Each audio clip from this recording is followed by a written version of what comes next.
Olá, eu sou a Tabata e hoje nós vamos conversar sobre os livros que eu li no primeiro trimestre. Então, hoje eu vou contar para vocês os livros que eu li nos meses de janeiro, fevereiro e março. Nesse momento em que eu estou gravando esse vídeo, nós já estamos no finalzinho de abril, hoje é dia 23 de abril, mas eu só vou mostrar os livros de abril, né, nas próximas leituras. Eu juntei janeiro, fevereiro e março porque eu não li tanta coisa, eu li 2 livros por mês, então eu vou mostrar para vocês 6 livros agora que eu li até março. E aí agora pra frente, se eu conseguir ler mais, eu faço leitura do mês. Se eu não conseguir, eu vou juntando um mês e 2 meses. Vamos vendo como vai sair. O livro finalizado em janeiro foi, então, A Cabeça do Santo, da Socorro Acioli. Eu tenho uma história bem engraçada com esse livro, porque eu comecei a ler no dia 26 de dezembro. Eu tava de recesso, acho que era meu primeiro dia de recesso, alguma coisa assim. E aí eu comecei a ler e fui lendo bem devagar. Enrolei horrores com a leitura desse livro. Do dia 26 de dezembro até o dia 1º de janeiro, eu acho que eu li só a primeira parte.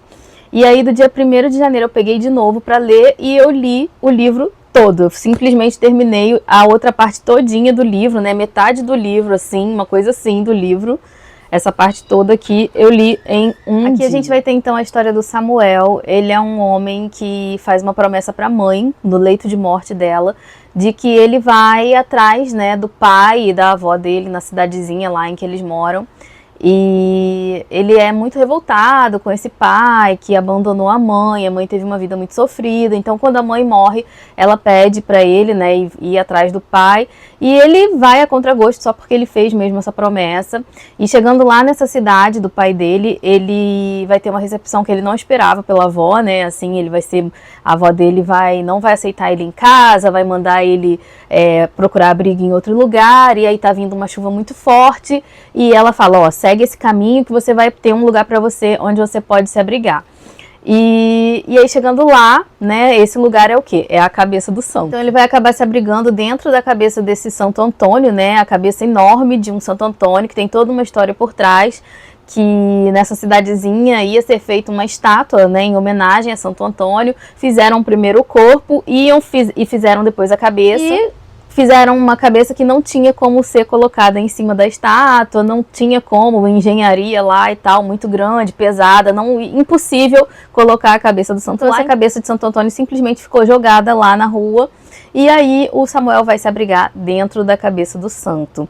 Lá dentro da cabeça do santo ele vai encontrar um menininho, um garoto que vai lá pra ver revista de mulher pelada e tal, eles vão ficar amigos. E acontece também que o Samuel, quando está dentro da cabeça do santo, começa a escutar as orações das mulheres da cidade para Santo Antônio. E aí a história vai se desenrolando. Esse é um livro que me lembrou um pouco Pedro Páramo, que eu li há muito, muito tempo, mas que essa coisa, né, da promessa de procurar o pai, né, numa cidade abandonada, uma cidade fantasma praticamente, e né, essa coisa do realismo mágico, então me lembrou um pouco Pedro Páramo, que foi um livro que eu tive dificuldade de ler também, quando eu li lá atrás, tem bastante tempo que eu li Pedro Páramo. É um livro que eu preciso reler, mas eu tenho um pouco de medo, porque às vezes eu acho que eu não entendi nada, assim, mas esse aqui eu consegui entender, tá, gente?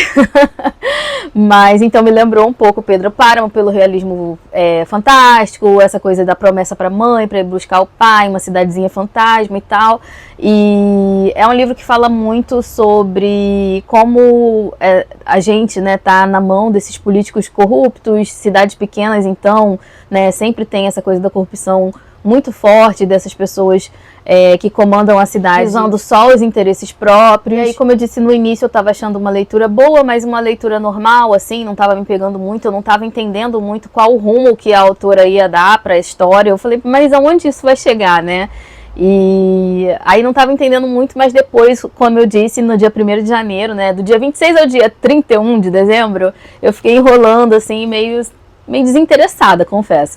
E aí depois, no dia 1º de janeiro, eu acho que eu cheguei num ponto da história que me interessou e aí eu terminei tudo em um dia. Então foi um livro que eu gostei muito, é um livro que eu também vou querer reler mais pra frente, porque eu li nessa época né, eu tava de recesso, mas é esse período pós-natal, vai começar ano novo, então sempre a gente tá com a cabeça em outros lugares, então é um livro que mais pra frente eu quero ler com mais calma, com mais atenção. E com certeza eu gostei. Com certeza ele vale o hype, né? Que tá bem hypado. Gente, então eu li A Vegetariana, que foi um livro que eu peguei na Biblion.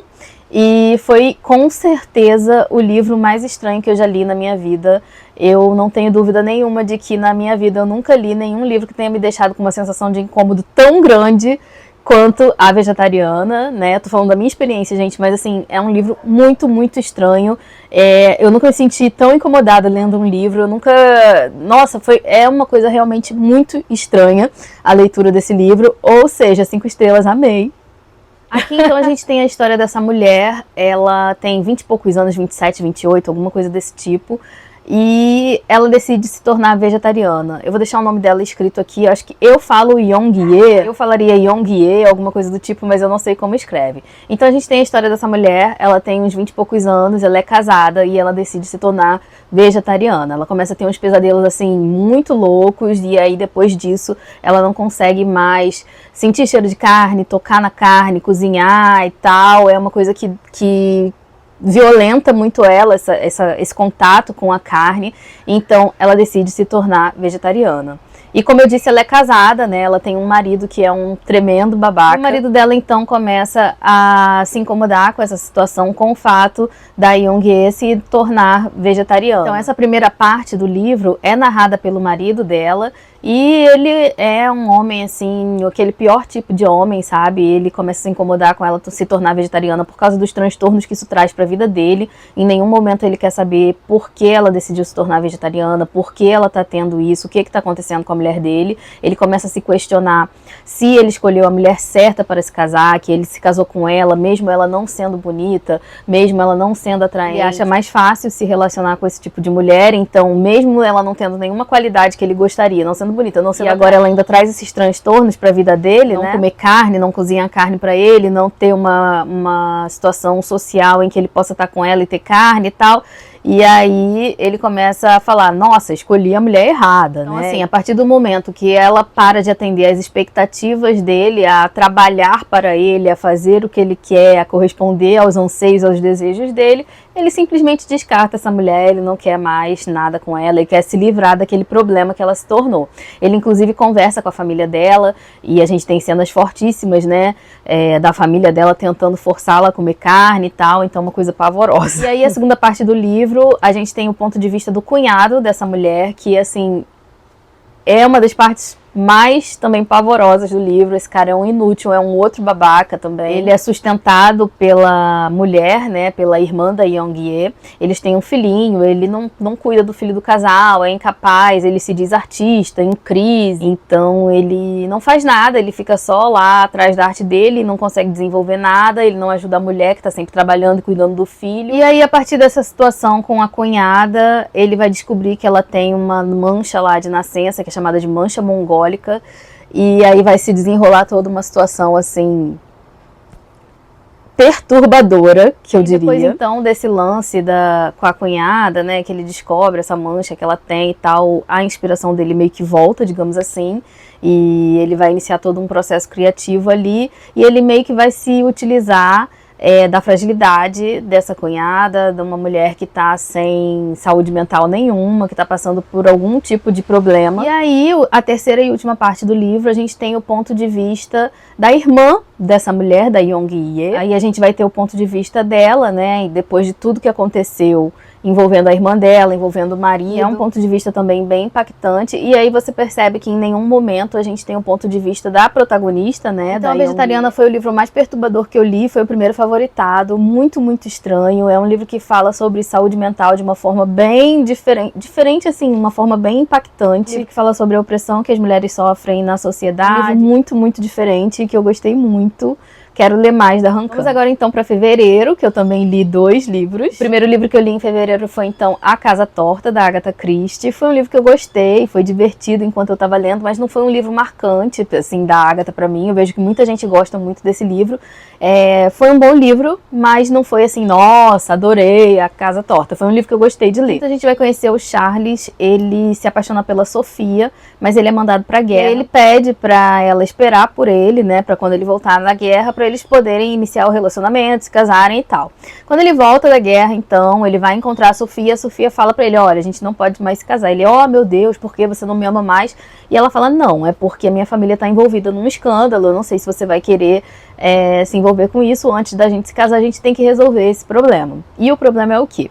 O Aristide, que é o avô da Sofia, que é um homem riquíssimo, é o patriarca da família, ele foi envenenado. Ele usava insulina, porque ele era diabético, foi trocada essa ampola lá de insulina por algum tipo de veneno e ele morre.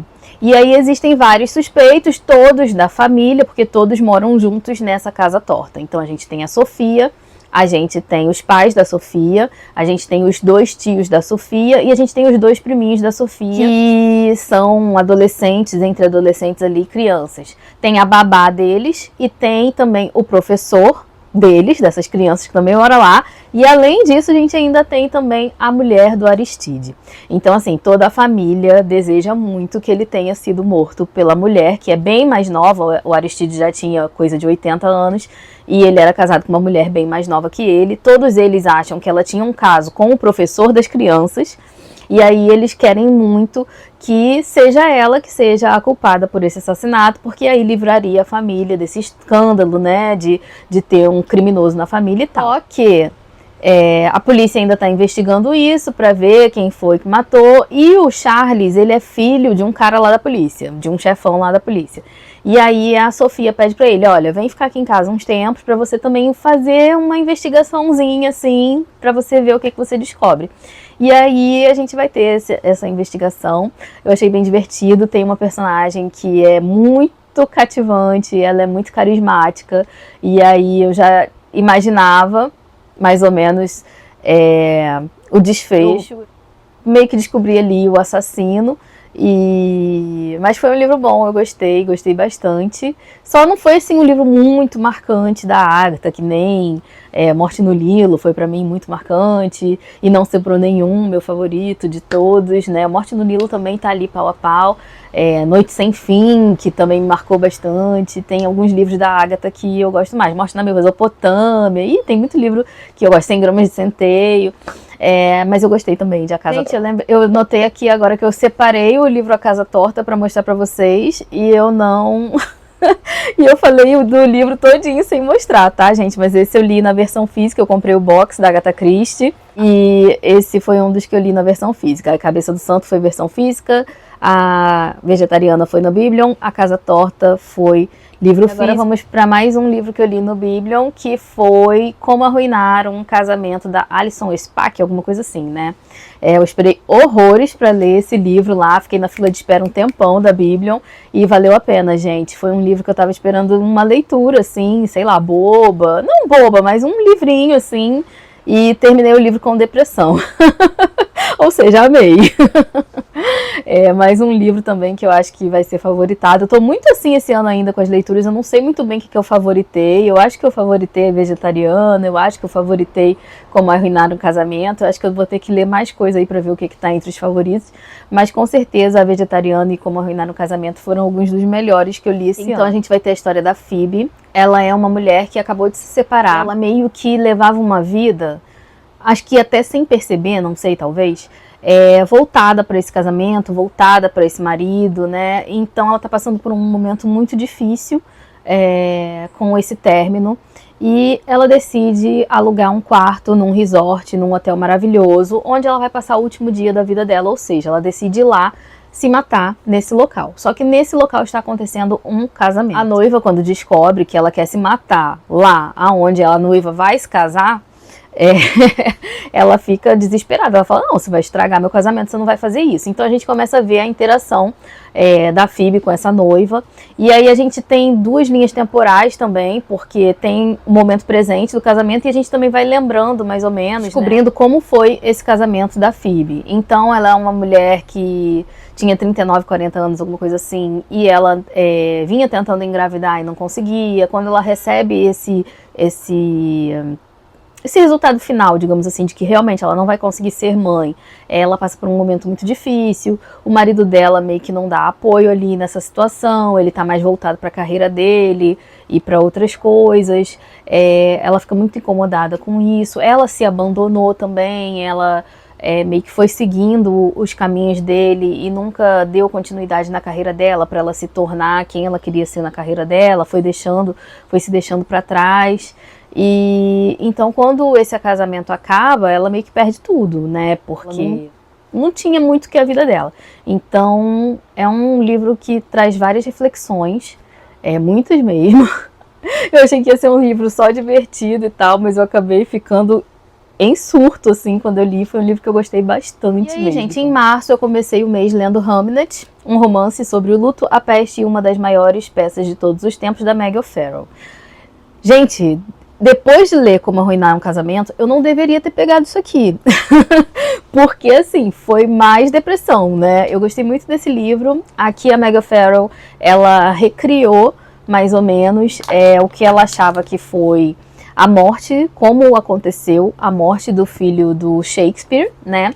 E que é o Hamnet. Porque o que acontece? O que sabemos? William Shakespeare foi casado com uma mulher chamada Anne Hathaway, que aqui ela chama de Agnes, e eles tiveram 3 filhos. A Susana, o Hamnet e a Joanna. Eu não lembro o nome da outra filha, que é a gêmea do Hamnet.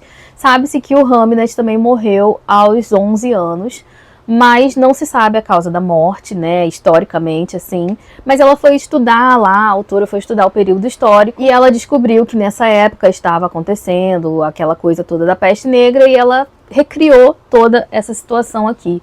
Então, aqui a gente tem um livro que vai recriar mais ou menos, um livro que vai imaginar mais ou menos o que aconteceu, mas ele é focado, o que eu gostei muito é que ele é focado na Agnes, que é a esposa do Shakespeare. O Shakespeare, inclusive, nunca é citado aqui o nome dele, a gente sabe que é ele, né?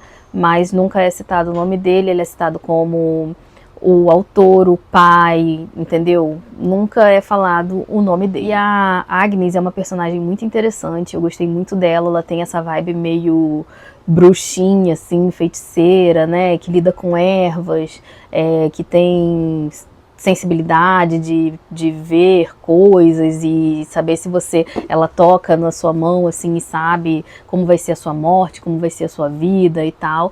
Então foi um livro que eu gostei muito, mas também um livro muito melancólico, muito melancólico, que foi pesado para mim também, mas eu amei. Inclusive aqui com as situações que acontecem mais pro final do livro, depois da morte do Hamnet, eu fiquei com muita raiva do Shakespeare e enfim, é isso, eu gostei muito de Hamnet. E o segundo e último livro que eu li em março foi o Burnout, da Sophie Kinsella. Foi um livro que eu gostei muito, foi um livro que me divertiu muito depois de ter lido 2 livros como Hamnet e Como Arruinar um Casamento, 2 livros que me deixaram meio reflexiva, melancólica e tal. Foi muito bom pegar isso aqui, eu amei. Já falei bastante dele aqui no canal, em um vlog, então deem uma olhada aí, porque eu falo bastante como eu me diverti sobre esse livro. E aqui, basicamente, a gente tem a história de uma mulher que ela tá passando por um burnout, ela recebe férias remuneradas de 3 semanas e ela decide ir para um resort lá, que ela ia quando ela era criança. Quando ela chega lá, tá tudo mudado, e aí ela vai ter que lidar ali com os hóspedes desse lugar, vai ter que lidar com a própria crise dela de burnout, né, que ela vai seguir alguns passos para como se tornar uma pessoa melhor. Então, vai fazer yoga, ela vai meditar, ela vai tomar suco verde, ela vai se exercitar, e é bem divertido, gostei muito. Foi um livro que me lembrou a fase antiga da Sophie Kinsella, que eu dava gargalhadas com Fiquei com Seu Número, O Segredo de Emma Corrigan e livros desse tipo. Então, claro, né, gente, é um livro bobinho, assim, e tal, pra você se divertir, mas vale muito a pena. Eu gostei, pelo menos gostei bastante de O Burnout. E é isso então, gente, esses foram os livros que eu li no primeiro trimestre de 2026, né, junto com mais 2 que eu li na Biblion, 2 livraços, inclusive, que eu peguei de graça. Você tem que enfrentar uma listinha de espera, mas peguei de graça na Biblion. Agora a gente tem aí também o Mac Livros, né, que é uma ótima opção para quem quer ler. Então, fiquei muito feliz com as minhas leituras. Foram 6 livros nesse primeiro trimestre. Espero que no segundo trimestre de 2026 eu consiga ler mais. E eu espero que vocês tenham gostado desse vídeo. Se você gostou, curte para me ajudar na divulgação do canal. Não esqueça também de se inscrever. Um beijo para todo mundo. Tchau!